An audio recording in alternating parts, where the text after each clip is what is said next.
Hello, YouTubers. This is going to be a VR to Thomas on his 500 sub video. I'm smoking, as usual, one of my Cobbets of the Shire, and in it I've got my own version of Hobbit weed, which is not too bad.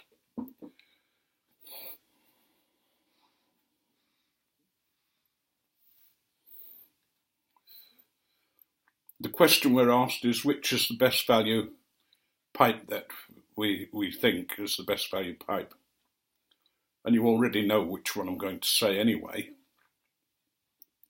Those who know me, it's got to be the Cobbet, or any of the corncob pipes, but especially the Cobbets of the Shire, because they have the length of the stem, which suits me.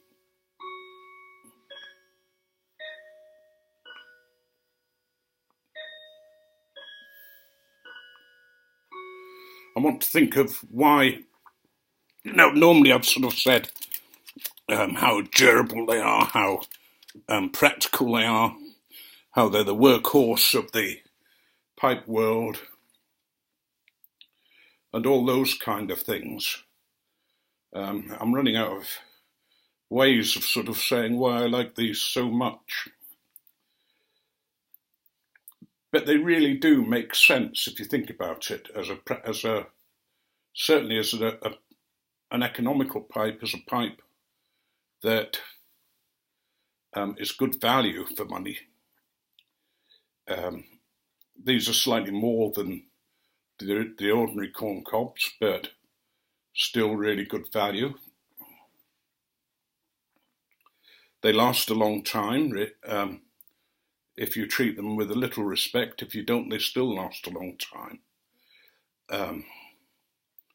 They're very easy to smoke. The airways are always good.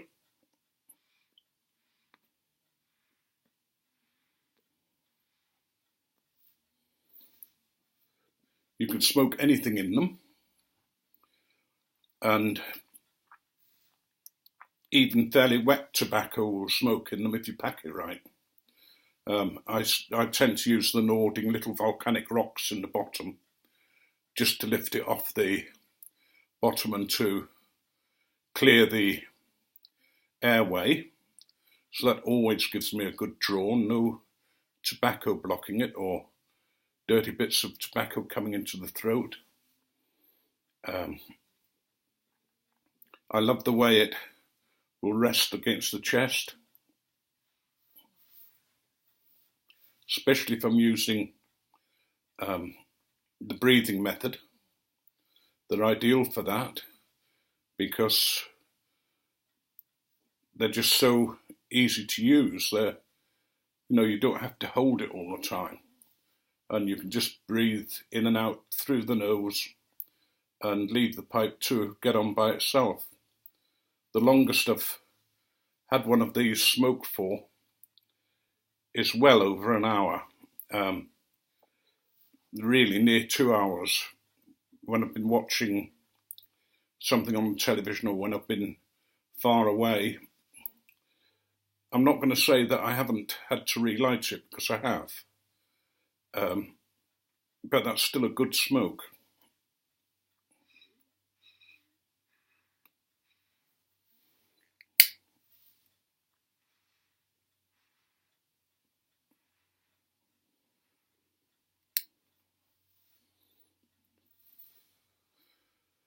The thing I also like about these is that you can, if you want, modify them. I don't particularly want to. I want it to look as natural as possible. And this one's come up to a nice sort of dark colour. It's been smoked for so long.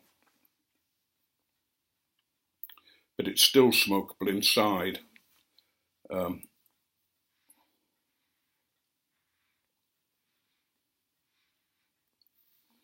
I've got other pipes that I like that are aesthetically pleasing, and that's equally as a good reason for smoking them. But the question was the value of the pipe. I couldn't justify smoking a Dunhill. You might tell me that it's the Rolls Royce of pipes and that they smoke like a dream and all that kind of thing. But do they smoke like a dream to the value of, what they are? I'd love one of the Japanese pipes made by some of the Japanese makers. They're works of art, they're beautiful, they're exactly what you would expect from a maker who sees things in a different way, who spends years and years perfecting his art and still doesn't think that he's anywhere near his art, and turning out some of the most beautiful, wonderful artistic pipes. But I can't afford them, and they wouldn't be valuable, they wouldn't represent good value for me.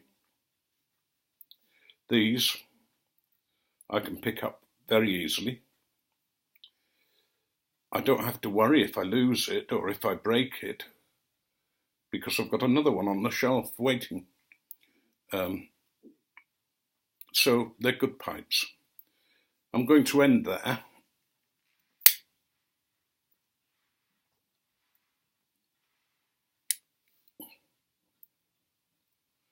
And I'll end with a joke. There was a vicar of a church who wanted his church hall painting on the outside, so that it looked nice, and it's fenced round the church hall as well. So he inquires around for an honest painter, someone who'll do the job well.